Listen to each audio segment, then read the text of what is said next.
She had her children at a very, very young age. You don't really think about it as a child growing up, but I remember when I was in my mid-20s or 30s and I thought back on it, I was like, crap, when I was 10 years old, we're coming back from Africa, my mom was only 25. I mean, at 25 years old, she'd already traveled to Africa and trekked up through the country, sent her kids off to be by themselves with their grandparents and aunts and uncles in Canada, where my parents eventually joined us and moved to the United States. With that, my mom started working with her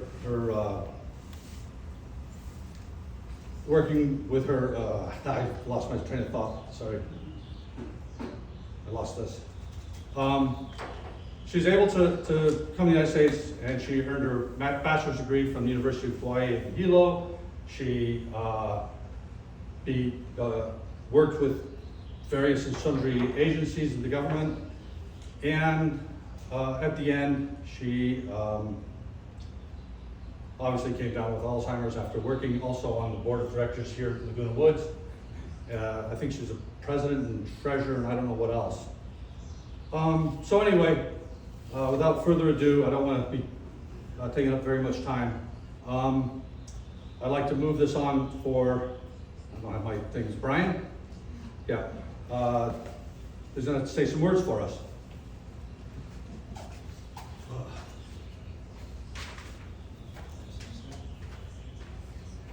All right, hello everybody. I'm Brian English. I'm Phil's youngest son, and I'm just going to do a reading for my mother that my mother has requested by Margaret Mead, and then we'll move on to, I don't have my thing either, so I don't know what's next. But anyways, I'm gonna go ahead with this reading, and maybe afterwards we can have just a short, brief moment of silence as well. This is a poem called Remember Me. To the living, I am gone. To the sorrowful, I will never return. To the angry, I was cheated. But to the happy, I am at peace. And to the faithful, I have never left. I cannot speak, but I can listen. I cannot be seen, but I can be heard. So as you stand upon a shore gazing at a beautiful sea, as you look upon a flower and admire its simplicity, remember me. Remember me in your hearts, your thoughts, and your memories of the times we loved, the times we cried, the times we fought, the times we laughed. For if you always think of me, I will never be gone.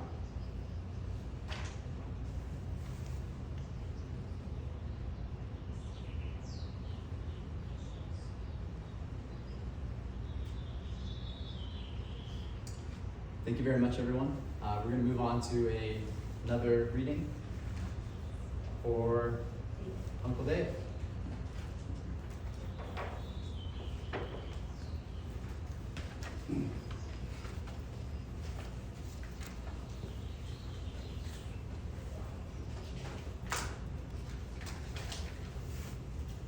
I'm Dave English, Pat's youngest son, and speaking in public happens to be my biggest fear, so bear with me through this. I'd rather be in a pit of snakes than standing up here speaking, so I'm doing the best I can. My sister Christine, who couldn't be here today, has asked me to come up and read a letter from her. Okay, and so I'll just go ahead and read that.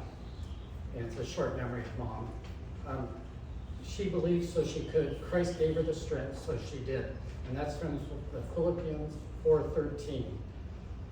Our mother, Mom, Pat, was not wealthy from inheritance, but earned her way through her hard work and her persistence. Humble beginnings in Canada, Mom was known to pick forest mushrooms and dandelions, tap maple trees, and snaring wild rabbit for a family meal in Quebec, to picking blackberries to feed the wild bears in Vancouver Island. Leaving Canada with a family of 3 kids, all under 10, and as Phil mentioned, that probably put Mom under 25. and our beloved Dotson Suki, we all boarded a cargo ship bound for Cape Town, South Africa. And in a vast unknown, not having a single family or friend in Africa, Africa was a great adventure for our family, but Mom and apartheid were not a good match. We still remember her fighting for the rights of any South African. After 2 years there, us kids flew back to Canada while Mom and Dad drove from Johannesburg to Cairo in an old Land Rover that they rebuilt in our living room floor. I still remember them actually taking the transmission apart in the living room and putting it back together. Mom and Dad eventually made it back to Canada to reunite our family.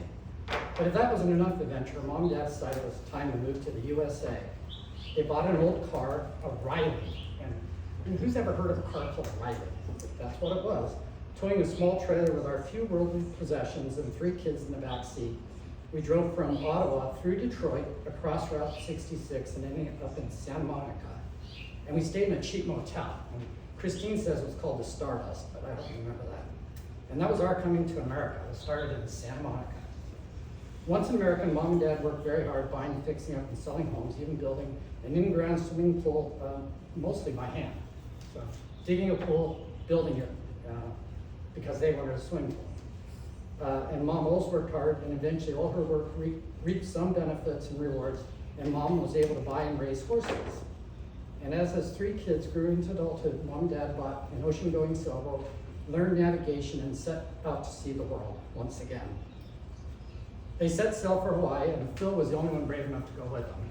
Which I can remember those days. I did not want to go, you know. But Phil was brave. Landing in Hilo after 19 days at sea, they bought a home and made their life in Hilo and Maui for many years. Eventually, they made their way back to California, and Mom got a job as an auditor for the Federal Defense Department here.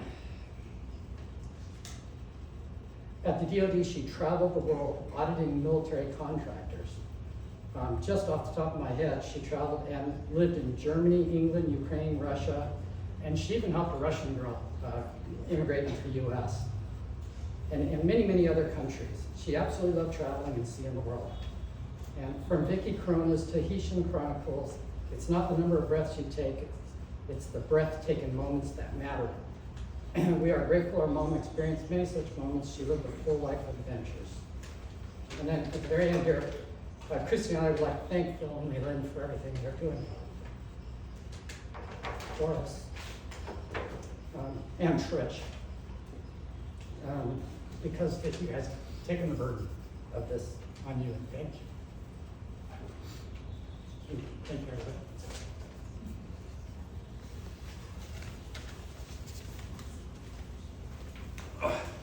I'm not gonna go there. So, next we have Trisha Yee. What happened? She's pointing at something. Her first. Who's first? No, Leela's first. Yeah. I don't have that. You did it first? Oh, I did. All right. I can do first. You give up this show.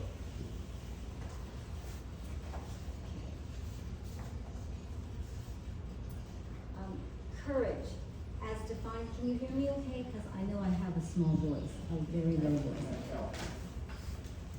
Courage, as defined by Merriam-Webster's dictionary, is mental or moral strength to venture, persevere, and withstand danger, fear, or difficulty. I have known Pat for more than half my life. I met her when I was 25, shortly after Phil and I began dating while studying at the American Graduate School of International Management. He brought me to Maui to meet his parents, and that visit marked the beginning of a relationship with Pat that would span more than 4 decades. Now, 42 years and 3 grown sons later, I find myself reflecting on the remarkable woman she was. What resonates with me the most was the courage that carried her through life, and how, in her final days, she faced the greatest challenge with a new kind of fortitude she had never been called on before.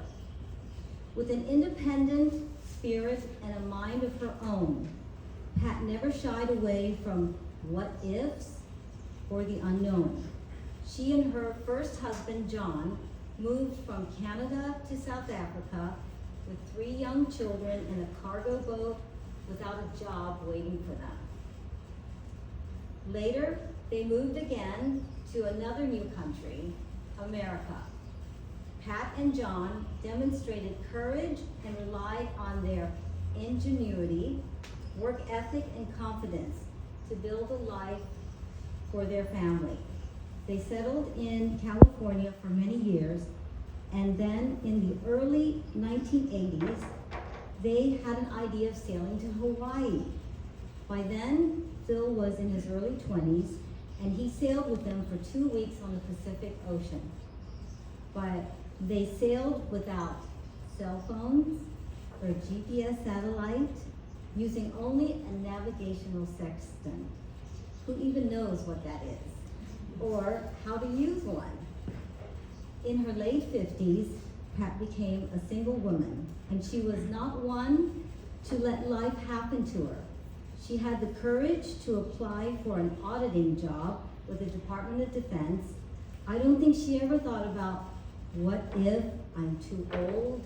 What if I don't have enough experience? Fear did not stop her. She was not afraid to go for the no. Pat spent the next few years living in Germany and traveling in Europe to third world countries auditing American contracts. I'm gonna get a drink of water, my mouth is a little dry. When Pat was not working, she would find ways to advocate for causes like homeowners' rights and volunteer to help people with their tax returns. She had the courage to stand up for what was right. She was an active member of the Laguna Woods Village and eventually was voted in as president of the board of directors. These acts of courage are great resume builders, but it was toward the end of her life that she found another type of courage that we won't find on a resume. Alzheimer's was a challenge that Pat was not expecting, and it took the one thing she treasured, her mind. She faced it in the way that she faced all challenges in her life. She was going to fight it.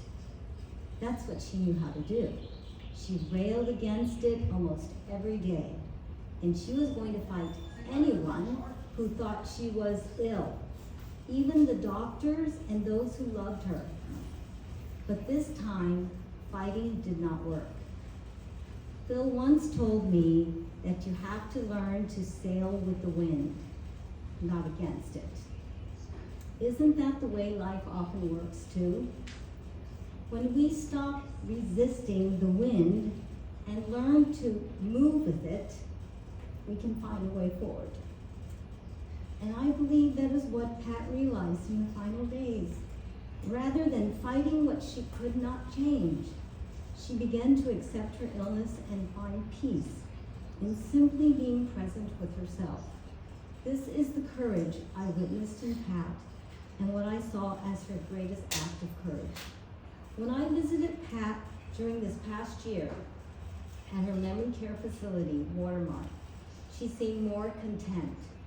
Rather than complaining or asking to move back into her house, she had opened herself up to the new friends and experiences. She participated in the group activities like chair yoga, reading the daily journal, painting, listening to live music. She was thoughtful, thinking more about me than her situation. I could choose whatever to watch on TV, and she worried about my driving back in the dark. Despite Alzheimer's, Pat did not lose all of her fighting spark or memory. Phil and I visited Pat a week before she died. During that visit, I put our son Spencer on a video call so that she and Spencer could see each other. Spencer told Grandma that he was having lunch in Manhattan and was enjoying a glass of Chardonnay. She saw the glass of wine and said she would like to have a glass of wine. So after the call, we told her we would get her a glass. But that didn't happen that day. The next day, Pat reminded us. She remembered. She wanted that glass of wine. The health aide pulled Phil aside and said, you know, there's concerns about choking and interaction with medication, and Pat overheard that. And she said, the hell with them. She got her glass of wine. Pat always talked about going on another trip, especially to see the Iguazu Falls from her beloved movie, The Mission. We knew that she was not physically able to go on the trip, but Phil went along knowing to correct her sense of reality would only heighten her anxiety. In our last visit with Pat, she said, I don't think I'm going to travel anymore. When I think back on her words, I knew she had finally accepted her illness. But in a way, I think she was wrong about traveling again. On April 6th, Pat was surrounded by her caregivers at Watermark, along with her dear and faithful friends, Carol, Catherine, and Tricia. Though her eyes were closed, I believe she could hear their voices, their laughter, and feel their deep love and joy mixed with sadness that enveloped her in that room. In those final moments, she found a quiet courage not to fight, but to let go and accept.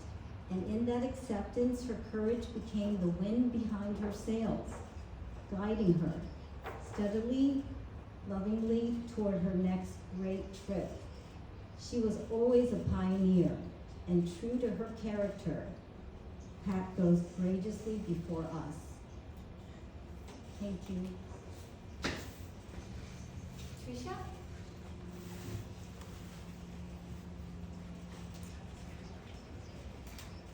I don't know if I need this. I have a pretty loud voice. Can everyone hear me? People can't see you. You Oh, they can't see me. Oh, stand Chris there. can't see me. People in the Zoom. I'm Tricia Yee. I was Pat's caregiver. I met her about 2.5 years ago. She wasn't real happy to meet me. I'll tell you that. She told me she didn't want me there. I said, that's okay. I'm going to be here anyway. And that's how we started. I was like, this is off to a good start. So we basically, it was a struggle every day to figure out how or why we were going to do things. And I just learned through my time with her that it was Pat's way or it was no way. And that's the way we did things. So she just told me this is how it's going to go, and that's what we did. And I probably got fired about 12 times, but she always had the strongest will. And one of the things that used to stand out to me, still do, I saw a blue car. She hated blue cars, I gotta tell you this. She hated light blue cars, and we would point them out. I know it's the funniest thing. Whenever we would be driving, we'd see one and we'd point one out. I saw one yesterday and I started crying because it was a light blue car. And I'd be like, Pat would hate that. She would just hate it. And we'd have our Friday afternoons, we would go and have our fish lunch. She loved to have sea bass every Friday. And my boys, my husband and my son would come sometimes and have lunch with us. And we'd listen to all her stories about traveling and all the things she did. And I just was in awe of everything that she had accomplished in her life. It was amazing to me that she accomplished so much later in life. And it really got me thinking, like, I'm gonna be 50, and she just kind of started her life at 50. It was amazing to me that she did it. And my other favorite memories were going to Stater Brothers. I didn't know who she was when I met her, obviously. We'd go to Stater Brothers, and it was like she was a celebrity. We'd walk through the door, and everyone would, hi, Pat, hi, Pat. I'd be like, how do you know all these people? She's like, oh, from the board or from this. I mean, I'm not kidding. We would walk through there, and it would almost be like we needed an autograph signing because everyone was saying hi to her. And then when we moved to the Watermark, funny enough, there were 2 or 3 people that knew her there too. And we'd go in the dining room and, oh, Pat's here. And she knew everyone. It was so fun to hang out with her and see everyone that knew her. And then I got to meet her lovely family, and they became like family. She really taught me a lot of strength and how to be resilient. And it really, in the end, I don't want to cry. She became like my family. She really did, and to my boys too, and everyone else. We had a lot of difficult times, but I loved her, and she loved me. She would call me my girl all the time. Even a few days before she died, when she still spoke, she grabbed my hand and she said, "You're still my girl. You always will be." She always found a way to make me feel special, and you know, she tried really hard during the end to not be difficult, and I appreciated that because she was one of my favorite people.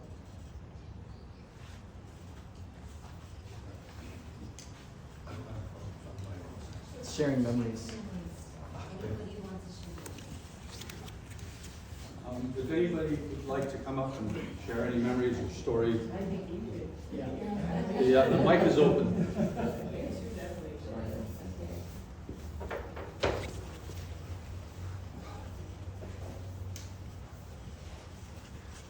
What you found difficult, we found comforting because we too are difficult.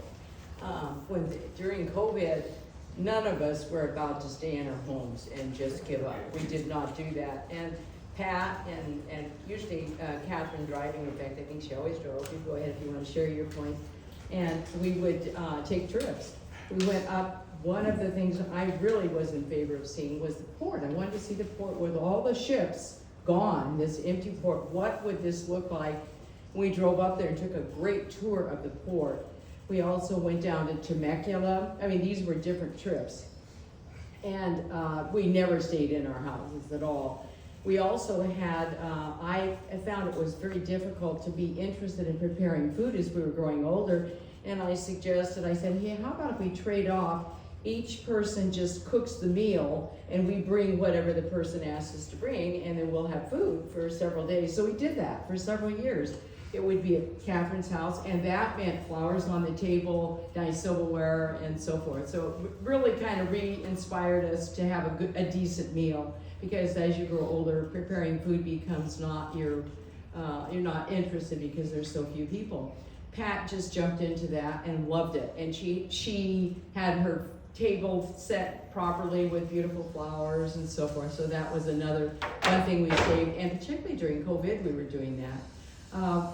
What you might consider difficult from Pat to us, as I say once again, because I guess we're difficult too, was we're self-directed, and that may sound like a little thing, but it is so important in life to us. I know to Pat, and I know to Catherine and to me, that you get up and you have goals and you accomplish them.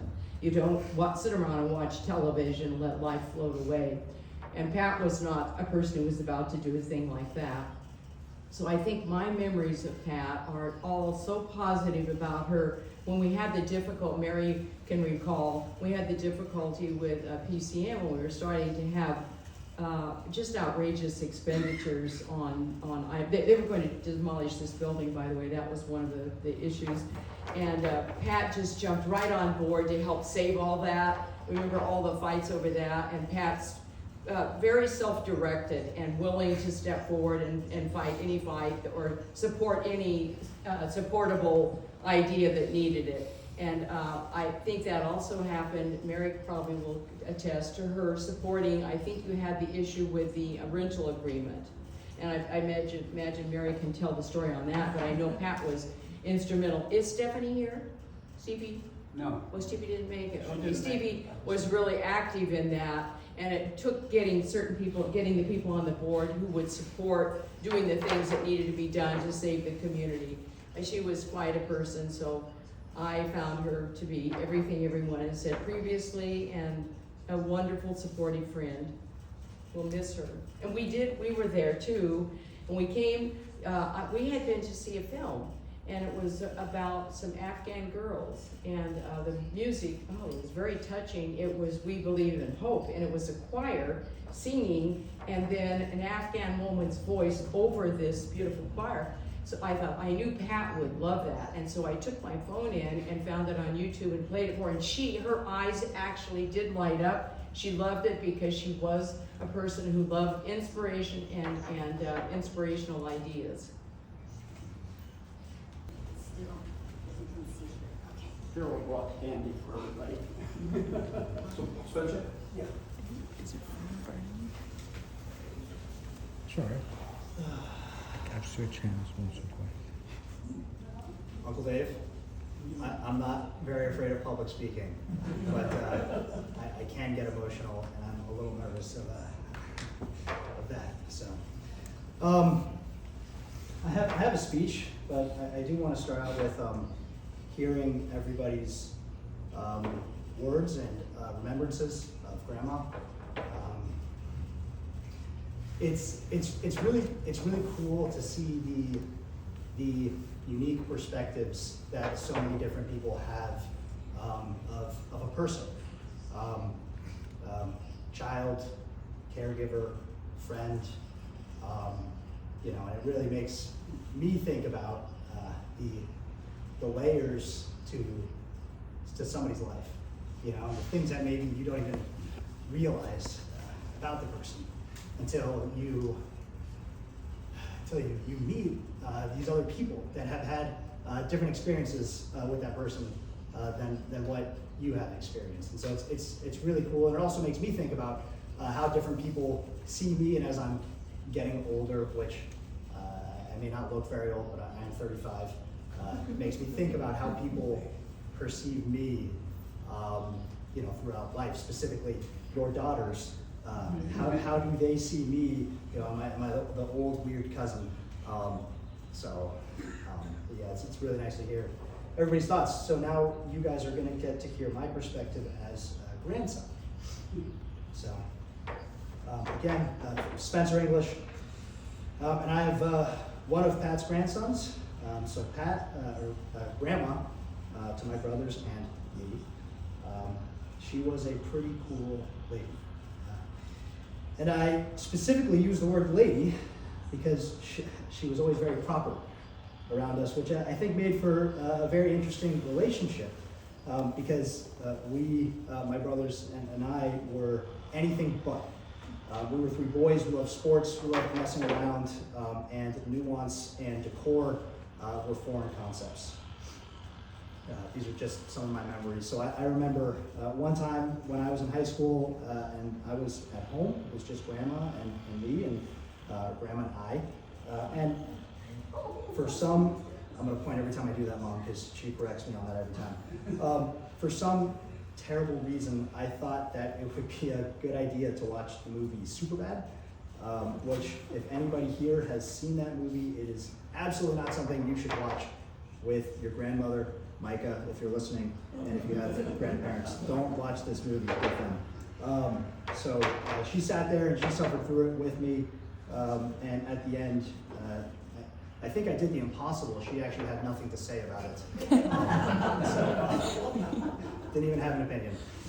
It was that bad. So I remember another time, I think I was around 13. I could be completely off the number there, Katie, apologize. But I believe it was for Christmas, she got us clown plates, these old plastic plates with clowns on them, which for 13-year-old boys doesn't necessarily hit the mark. I was talking to my older brother Travis, and he told me about a time where he remembers that she ran to CVS to grab us some last-minute gifts, I think maybe from the As Seen on TV aisle, where you'd find like the Slap Shop and the ShamWow air fryers, that sort of thing. So I think, looking back on these memories, I think they're pretty good representations of what my relationship was like with Grandma.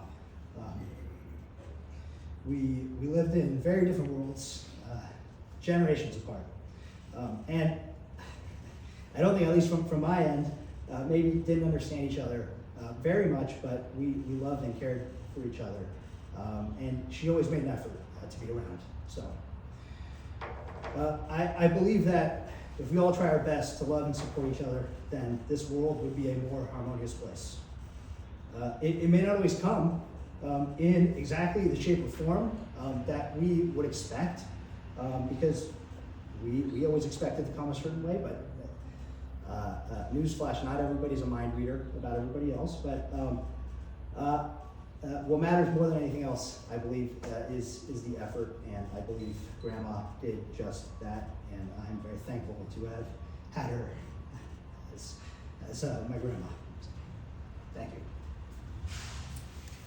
Right? Alrighty. Well, I didn't really necessarily do a speech, but I did write down, quite a few ideas because I spent a lot of time with my grandma, especially later on in her life. When my parents would go visit, I'd always try to tag along. And yeah, it's funny that I spend so much time with my grandma because we are complete opposites. My grandma's very opinionated. I'm very much more laid back. I don't want to give you my opinion. I just want to listen. I'm more opposite of her in that regard, but hanging out with her is always interesting. So I'm just going to, I don't have a speech. I just have some memories that I'm going to share with you.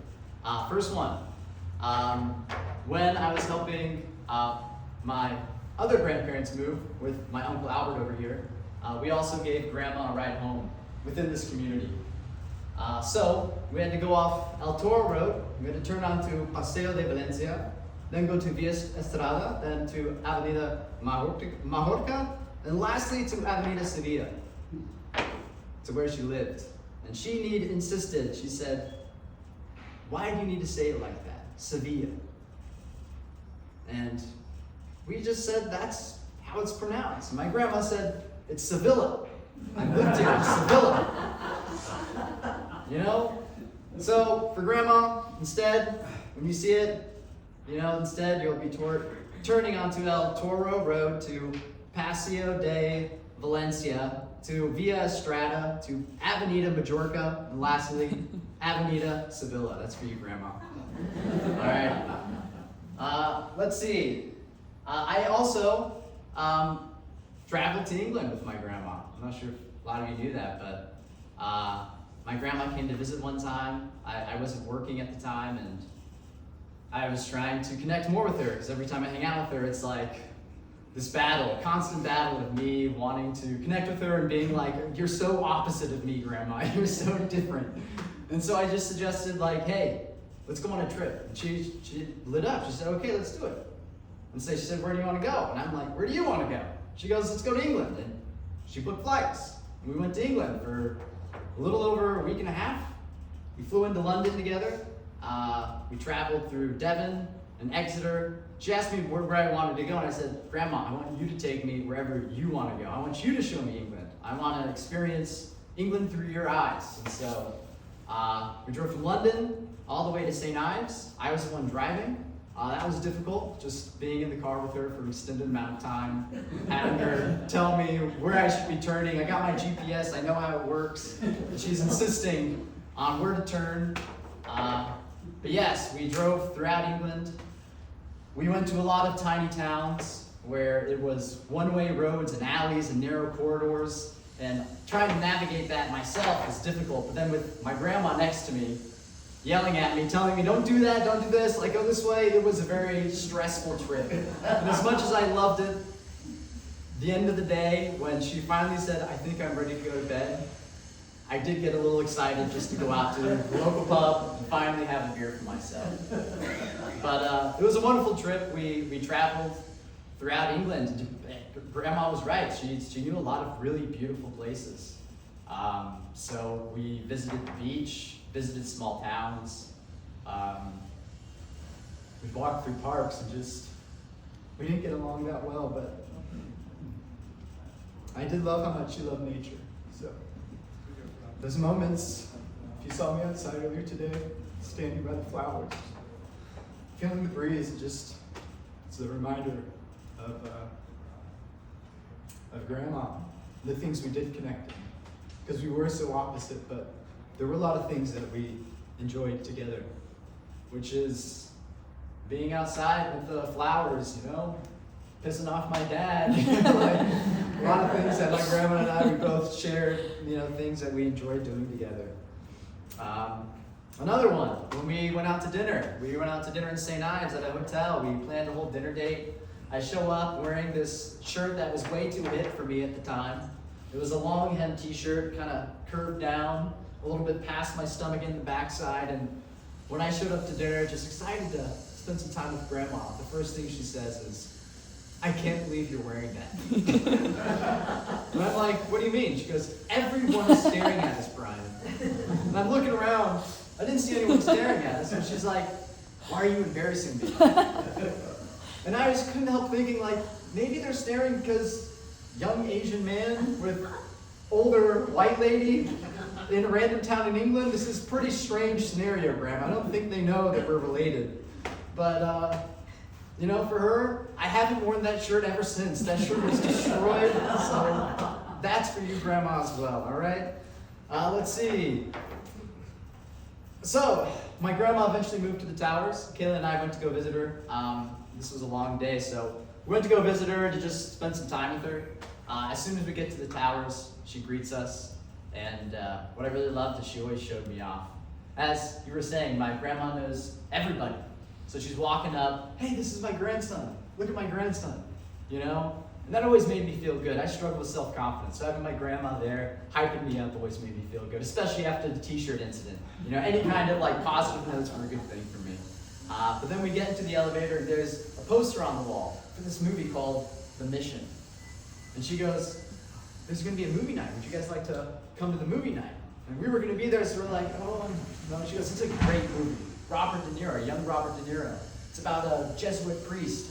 I don't know all the details. It's got great music." It was really exciting for her. And lo and behold, we figure out the reason why she's so excited is because she was the one who set up the movie night. This was her idea. These posters, she helped put up, and that was why it was so exciting for her.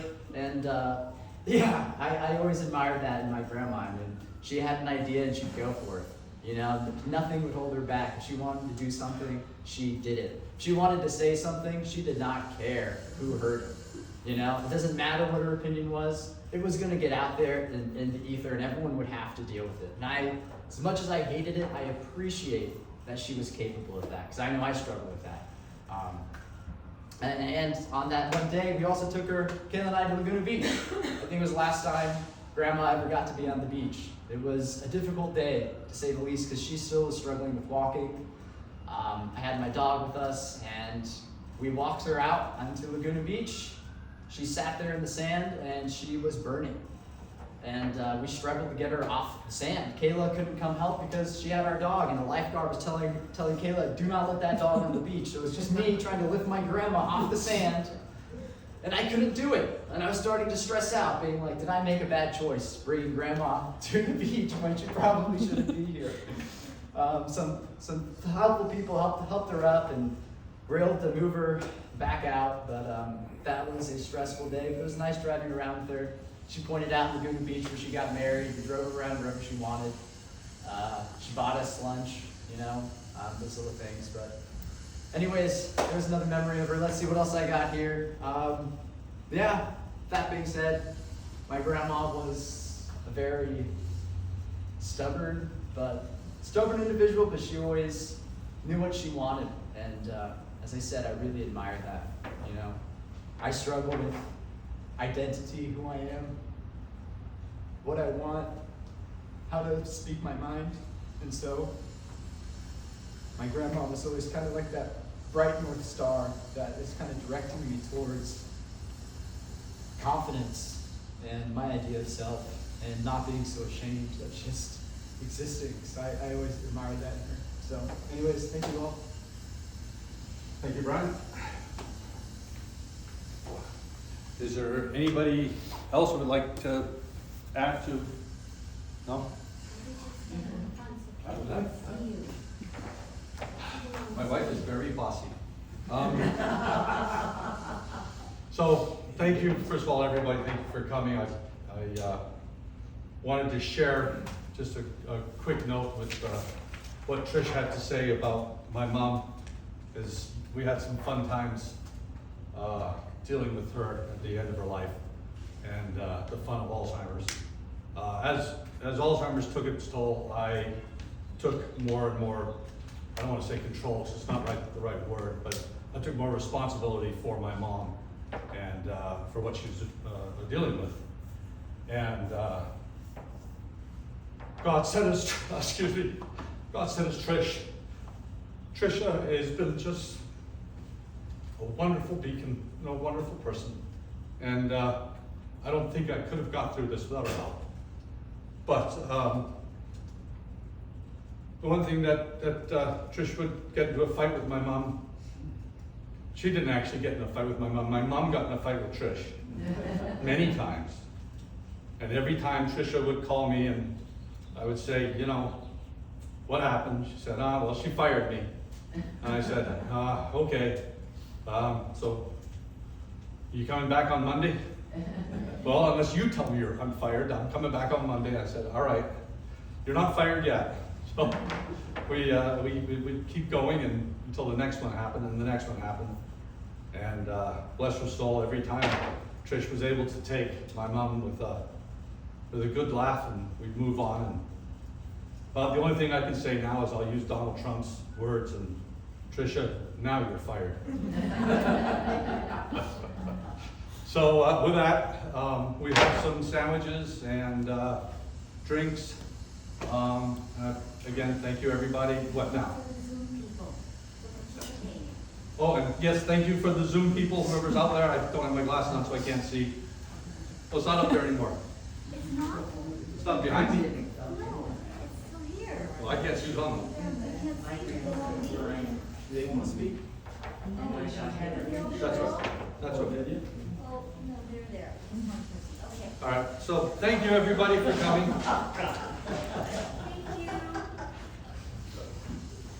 Thank you. Yeah, I can-